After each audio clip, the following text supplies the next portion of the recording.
Hello, this is the Right Hype podcast where we talk about hype done right.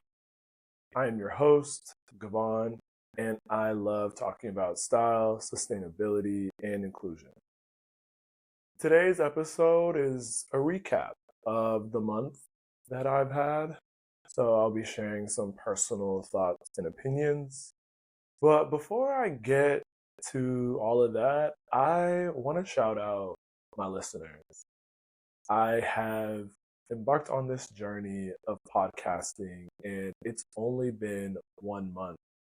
But the amount of support that I've received from the listeners of this podcast has been so overwhelming. I did not expect that so many people were going to find my content interesting or engaging. If I could be honest, I didn't even think anyone would listen. And I don't know why I had that thought. I think it's intimidating to form an opinion and share that opinion with others. Um, Sometimes I'm not sure if people really jive with what I'm saying. I'm not sure if people agree with what I'm saying or if what I'm saying they find interesting or relevant. I don't know. But needless to say, all of my anxieties about podcasting have sort of been washed away.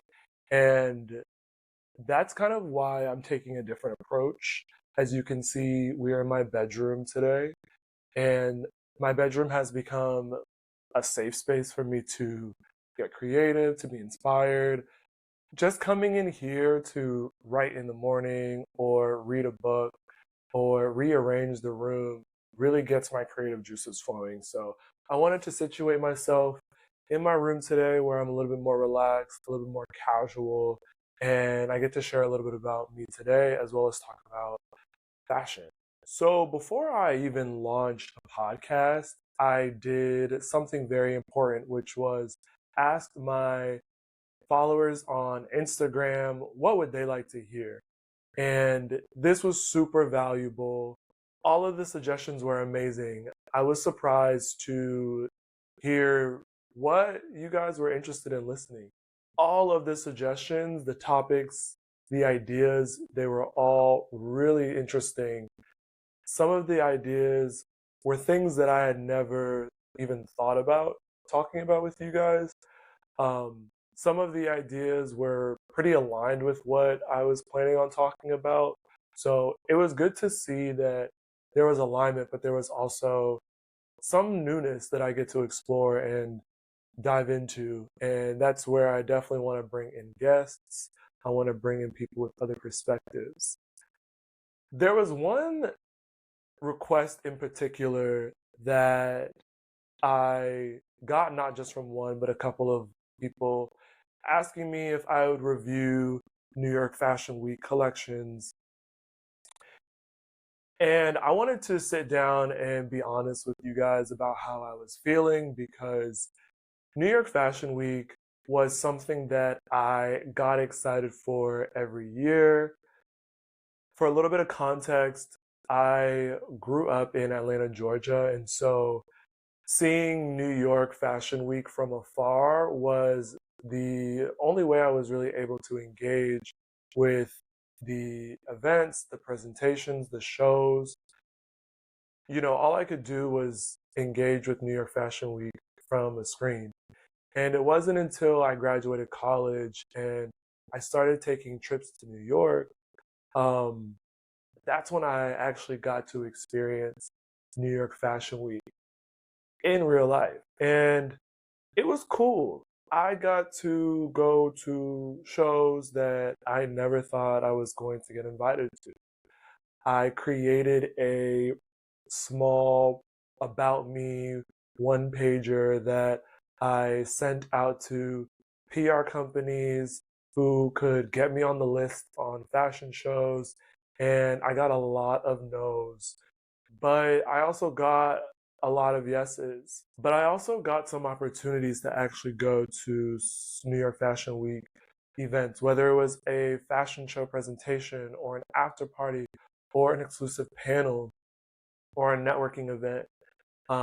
Fashion Week is not just sitting front row at fashion shows. It's about meeting people in the industry. It's about seeing what stories designers are telling through their collections. There's so much more to New York Fashion Week that I did not know when I first started going, and that was like back in 2018. As the years went on, I started learning about the hierarchy in fashion and who holds the most resources, who is the one dictating trends to everyone else. And this like top down structure was really intimidating. It's also very exclusive. Not everyone can go to a fashion show just because they want to go to a fashion show.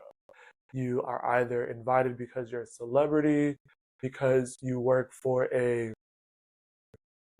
luxury retailer and you want to stock a designer's products in your store, or you help bring visibility to the collection.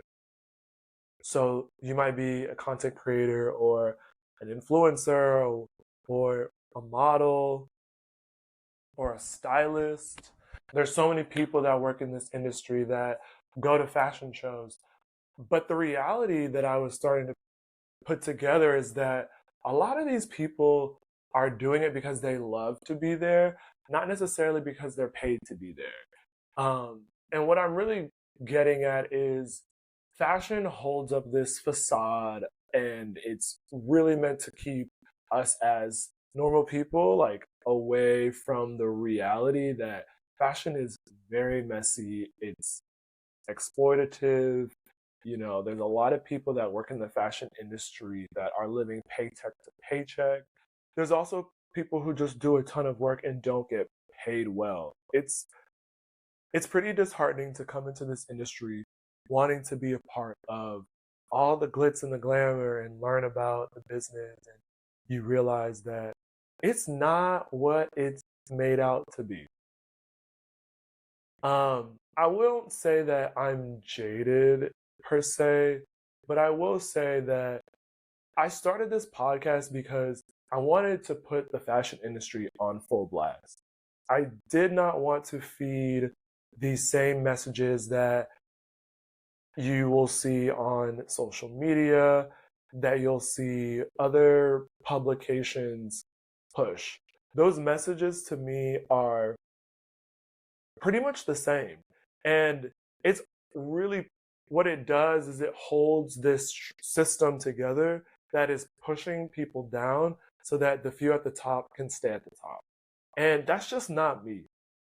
I'm all about inclusivity. I'm all about equality.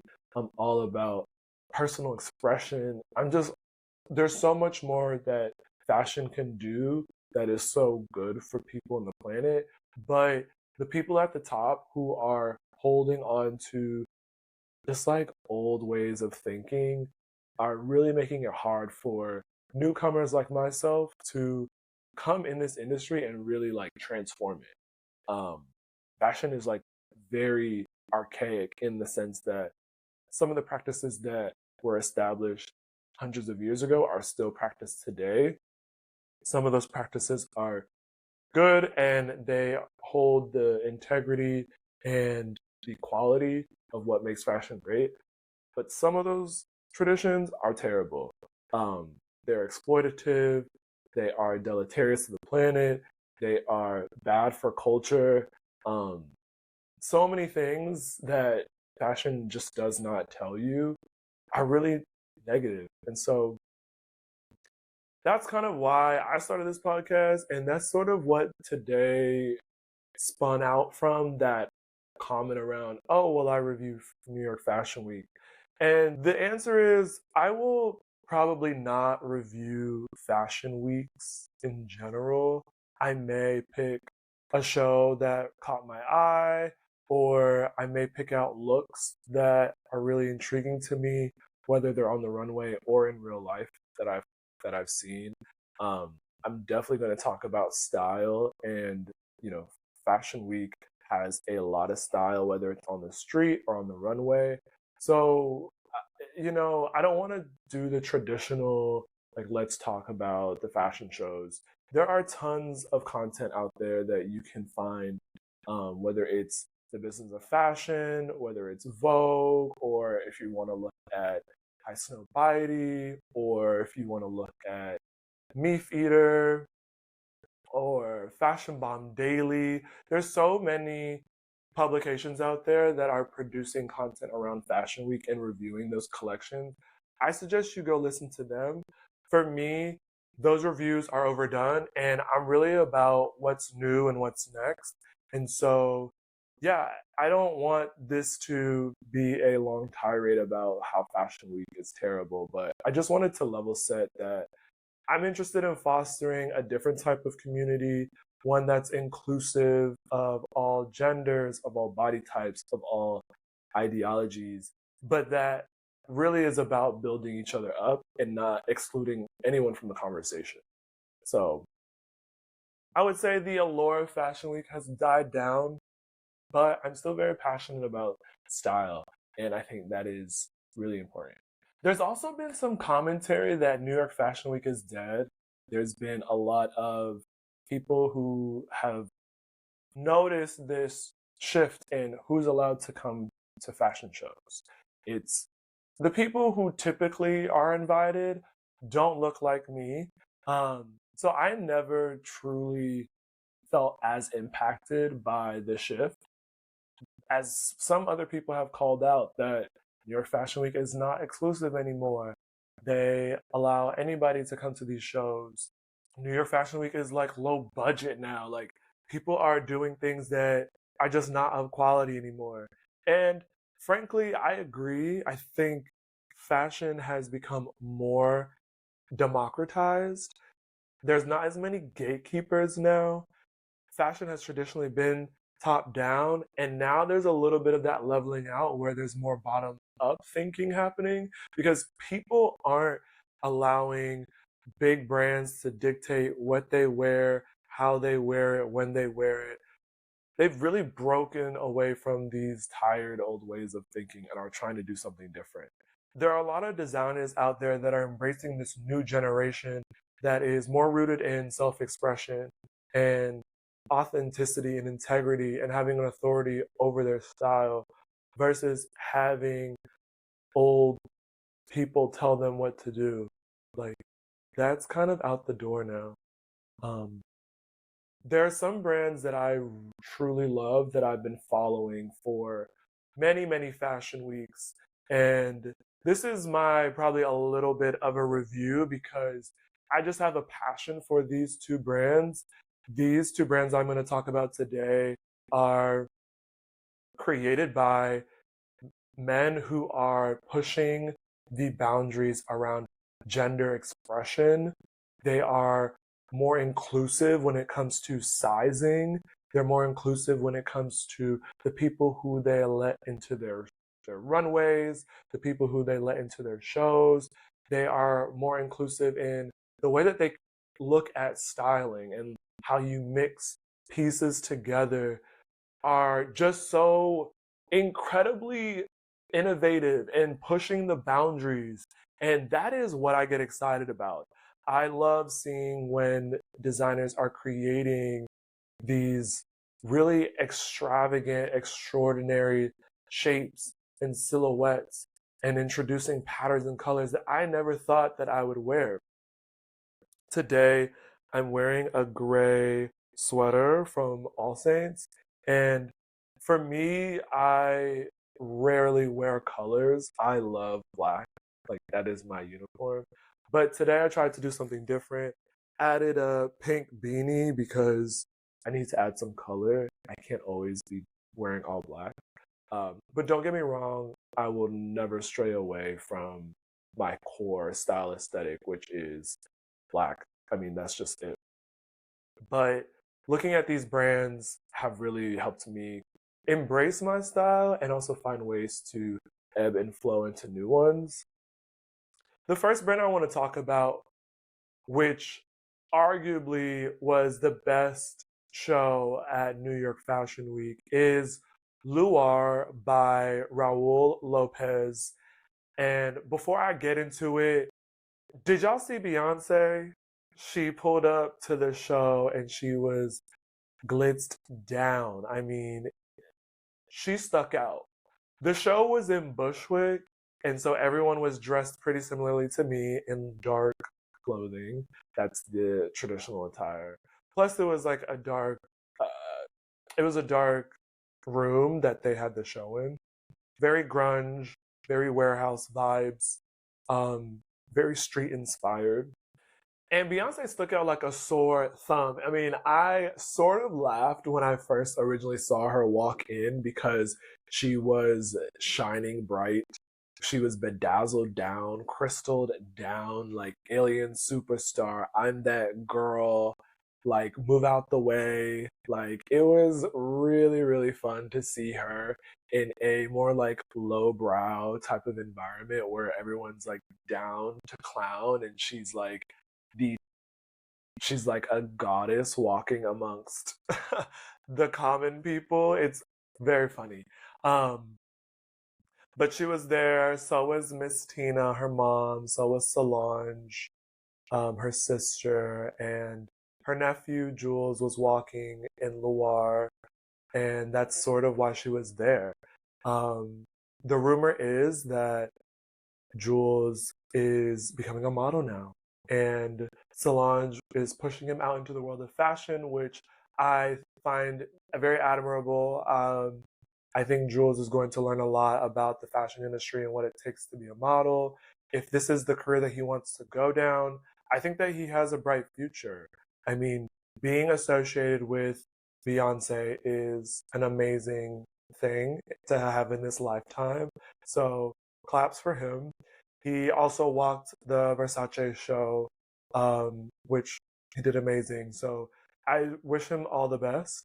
Um, Beyonce's look was really interesting. She was wearing Gaurav Gupta Couture, which is a brand based in India. Um, he's actually designed a couple of looks for her for the Renaissance World Tour, as well as he styled Cardi B for the Grammys in 2023. And he also styled one of my favorite actors, Jeremy Pope. He styled Jeremy Pope for the BOF gala last year as well. So, really great designs. I mean, she looked amazing and she paired it with a Loire. I think it was like their large Anna bag. Yeah, it was very cool to see her in that environment. I mean, how I would love to be the boy that was sitting next to her. Like he looked very calm, but I would have been like, Beyonce. I'd have been like, can we key for a second, Beyonce? I would have lost it. So shout out to the boy next to her, whoever you are. I would love to talk to you and ask, how does Beyonce smell? Because, is she smelling like say noir? Is she smelling like what? Like give it like I want to know how she smells. To go back to the collection, Luar had an amazing runway. I give it a 10 out of 10. Some words that come to mind when I think about Luar is gender fluidity. I think of metrosexuality. I think of oversized shoulders. I see a lot of this Dominican inspired fabrics and Dominican inspired styles. I mean, the characters that he has walking down the runway just remind me of people in the queer communities. I mean, Raul Lopez has an eye for showcasing diversity and not for diversity's sake. Like showcasing diversity in a very tasteful way, high taste, high impact, very much individual but still a collective. The people that he chooses to walk down the runway have all different shades, all different sizes. They aren't just your typical European styled models. They look like they live in New York. They look like they are here to slay. It's about being powerful. It's about walking fast. It's about walking with attitude. It's about showcasing the clothes. And Luar does an amazing job every single year. I have two of his Anna bags that I am completely obsessed with. Let's see if I have them here. Okay, this is the perks. This is the perks of shooting at my home. I can just pull out things from my closet and share with you guys. This brown Anna bag I bought because it's like really timeless. The silhouette is really timeless. The color goes with just about everything. I can wear this with anything, anywhere. It feels also like really professional, which it reminds me of quiet luxury. It feels really pared back, but also super refined and really dope. So that's bag number one. Bag number two is what is this? This is the tan crocodile. I got this one because it has a lot of attitude, it has a lot of spunk, it's a conversation starter. It is really one of my favorite products that Luar has made. And so, yeah, one of my fave pieces. Won't be letting these go anytime soon. I actually met Raul Lopez a couple of times. I met him at Poppy Juice, which is a party here in New York. He's super chill, very laid back, immersed in the community, in the culture. Um, I also coordinated a cover story about him and the collaboration that he had with three content creators who reimagined his Anna bag in their own way. And he was such a joy to work with. I mean, I think that he's amazing. He's a really talented person. And that's kind of why I appreciate talking about Luar, and it comes so naturally to talk about Luar because he's a real person, and I want to support him and I want to support the brand, and that makes me feel good as a consumer to know the person behind the brand and know that he's put a lot of himself into this brand. So that's it for Luar. I feel like Luar and this next brand that I want to talk about share a lot in common. The next brand I want to talk about is Willy Chavarria. And Willy Chavarria is an American designer. I learned about Willy Chavarria like 5 years ago when I was working at Century 21. And there was a box of his clothes sent to the stockroom. And the first thing I noticed was the silhouette and the fabrics that he used, which were super high quality fabrics. The cotton that he used was really comfortable, and you could tell that he put a lot of time in creating these pieces. At the time, it was like it had the USA upside down because Willy Chavarria is all about making social political commentary. Like in his fall winter 24 collection, he started out the presentation with a short film. And this short film showcased love. It talked about belonging. It talked about caring for one another. There was a couple of famous faces on there, a couple of New York local famous faces that we love, like Paloma. She was in the film. There was also a big artist that was on the film. I don't know his name, but he was the main character. And you could tell that Willy Chavarria was just trying to push this narrative that we really need to be caring for each other more, especially in this socio-political climate. I really appreciate when designers take into consideration the place by which their attendees are coming from. Some people are coming to this show to find community, to feel a sense of relief or retreat from the outside world. And I think Willy Chavarria really captured that essence in his short film by talking about love, whether it's man with man, woman with woman, man with woman. It was a really inclusive space, and that's what I really appreciate. Willy Chavarria has always kept gender expression as a core piece of his brand DNA. And sending women and men down the runway is not new. There has been this entire movement towards gender inclusivity.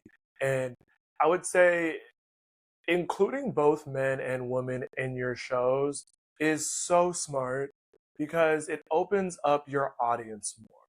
It shows people that these pieces are not meant to be just enjoyed by men, or these pieces are meant to be enjoyed by women, but you can adopt these pieces into your wardrobe and style them in a way that works best for you. And I feel like that is at the crux of what personal style gets at.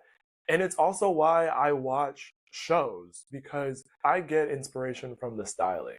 I like to see how different designers are mixing and matching pieces. It gives me ideas to go into my closet and switch things up and keeps things fresh. It helps me to get a little bit more creative. And Willy Chavarria has always adopted this very extravagant, preppy aesthetic. Willy Chavarria has designed for brands like Calvin Klein and Tommy Hilfiger before he eventually launched his own brand. And the clothing is just amazing. Like I said, I think he's a talented individual. He is not going anywhere. His items are also not trendy. They're really timeless. There was this one look on the runway that I felt like was me. It just felt like something that I would put on. It was a black button down shirt, dark wash jeans. There was a like shoulder bag and it looked like it was from Celine or Hermes. And then there was a like sweater thrown over his shoulder. And it was just so preppy and so like nice. It definitely gave quiet luxury, which is something that has been taken over. I will say I've been seeing a lot of brands move away from being overtly expressive and extravagant and maximalist in favor for more toned down, more clean, minimalist styles and aesthetics. There's definitely a shift happening, and I don't necessarily think it's good or bad. I personally, like I said, wear a lot of black, so a lot of my wardrobe tends to be a little bit more pared back anyways. But I do enjoy, a pop of color, a little exciting patterns here and there. This look in particular from Willy Chavarria it just felt so good. It stopped me in my tracks for a second and made me feel like, this is made for me. So Willy Chavarria, if you're out there, I would love to model or wear your clothes. Look number 3 was amazing. Um, I think gender inclusivity, there's a larger conversation to be had about the distinct styles and designs and the marketing strategies that are tailored to men versus women. And I'm not just talking about baby blue versus pink. I'm talking about women wearing suits and getting into tailoring and really wearing these broad shoulders and having more of a masculine aesthetic. And I'm also talking about the gentleman. I mean, there's so many guys today who are painting their nails, who are wearing skirts, who aren't afraid to just play with more traditionally feminine styles. And I think it's really interesting. It's great to see that happening. Again, for a brand, it opens the market up for you to have both audiences tapped into your styles. But I will say, I can't ignore the trauma that I went through as a young guy trying to figure out his style aesthetic and being teased for wearing certain things when I was younger because I was gay or because it looked like, I looked like a sissy or, you know, it, it was sad to grow up and be ridiculed for just trying on different styles. Fast forward to today, heterosexual men aren't ridiculed for adopting these feminine traits. Um, and not even to get deeper into it, but these traits and styles and aesthetics were only marked as feminine because they were marketed to us as that. And someone way back when decided to say, well, men can't wear heels and women can't wear pants. Just like stupid rules that were created are super outdated now. And I am appreciative that gender is a lot more fluid now. Um, and it's just so much more interesting when it's fluid. But I can't ignore the communities, the many communities, LGBTQI communities that have been put under immense scrutiny for adopting gender fluidity. I mean, there are people on the streets that are locked up, that are beaten, that are killed because they choose to dress in feminine or masculine styles. And so I just want that to be said because there's been talk about celebrities in entertainment, in music, and in sports who have adopted these, what we call butch queen aesthetics.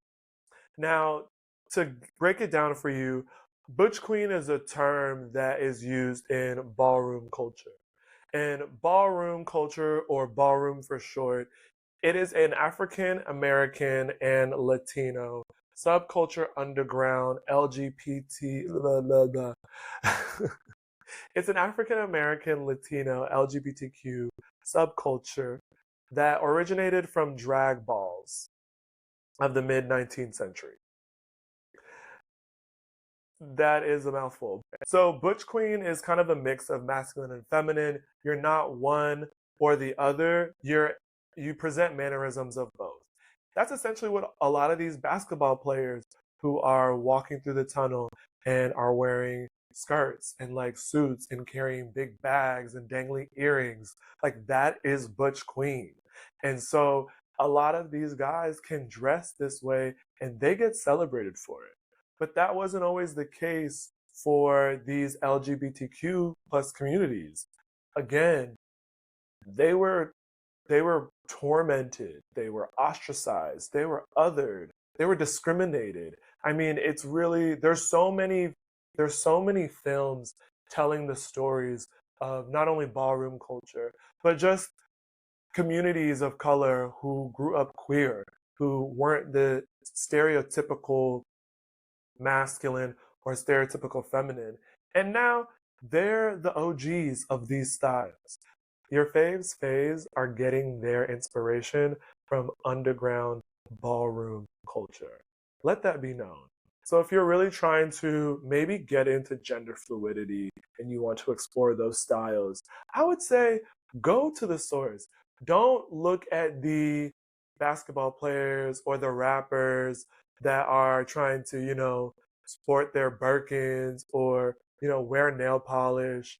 That's all great, but show respect to the people who really started those trends. That's where you should be looking to get your inspiration from. Look at the OGs and learn your history because then you appreciate those trends a lot more and they're not just some gimmick that you hop on today and then you drop off tomorrow. You really consider the socio-political messages that your clothes are sending. They can either break boundaries and break barriers, or they can be seen as a trope or a caricature of someone's real life experiences. I personally enjoy learning about queer history and just ballroom history and queer culture because it's my culture, it's my history. You know, I am Jamaican, I am black, I was born in New York, I grew up in the South. I've seen a lot of different ways by which people are treated as inclusive members of society and people who are treated as outsiders to society. And um, I just think it's important to have that context when you are adopting these trends and quickly picking them up and putting them down because they have social impact. Wow. I feel like we've talked a lot about New York Fashion Week, but also talking about gender inclusivity. I feel like we talked about a lot of really cool things today. Um, one last story before I kind of wrap things up. I was invited to a New York Fashion Week after party, and let me tell you guys, this party happens every year. It's thrown by these two incredible women, Jody and Saray, and like every year they bring out the finest talent, the coolest people. They have the finest selection of music. They always have an amazing brand sponsors. I mean, they have really, really turned throwing a party into an experience that's all around connecting with other Black fashion creatives. Um, but I had nothing to wear. Like, nothing to wear. I was really nervous. This has been a trend because I've really tried to dial back the amount of shopping I do. As a result, there are times when I need an outfit, but I want to find clothes that won't just be for that event. I need it to be something that I can imagine myself wearing in a bunch of different contexts. And so 5 hours before the event, I go to the thrift store and basically found my outfit. Because thrifting is a toss up. I don't know if you're into thrifting as much as I am. I love to go thrifting, but you don't know what you're going to get. And I was super nervous because I wanted to wear something that was on theme. It was 90s Hollywood, 90s Black Hollywood, which was an amazing theme. And I didn't know what I was going to wear. But I ended up finding some really dope pieces from the thrift store. I spent less than $100 and I got 4 items. Yeah. Thrifting is amazing because you can get really quality pieces at affordable prices that no one else is going to have. And so that's kind of like why I love thrifting. And I think New York Fashion Week is always an opportunity to find some new pieces that are exciting, whether they be statement pieces or staple pieces. Um, and I always just encourage you when you have an event to try and go thrifting. If you can, go well in advance so that you have time to kind of make a couple of stops, go back a couple of rounds, check the racks, see what's new, see what you're interested in getting versus what you want to prioritize for today versus in the future. Shopping and style is a strategy. You don't just like wake up and be like, oh, I got it all figured out. You kind of have to experiment. But in the art of experimentation is seeing what's out there, seeing what's on the racks and being very smart. Just be a little strategic about what you pick up. Because some of these pieces, when I am ready to kind of transition into a new style, I can sell them. Like this All Saints sweater, good quality. I'll probably be able to get $50 for it when I'm ready to let it go. If you're watching this on video, my camera did cut off, so there is a little bit of a change, but that was pretty much the end of the episode. I wanted to wrap up by just saying how amazing February has been. February is not only Fashion Month, but it's Black History Month. And so there's always just this time to reflect on all the Black fashion inspirations that I fell in love with over the years. It's always good to see and learn about new things, and each year is always just growing closer and closer to understanding my culture, my heritage, and the impact Black history has had on the world. If you are still listening to this episode, thank you for hanging in with me today. This is the first time I've gotten a little bit more opinionated on the episode. And so if you like this episode, please subscribe, rate, and review wherever you listen to your podcast. Doing this helps more people find this podcast and grows our community.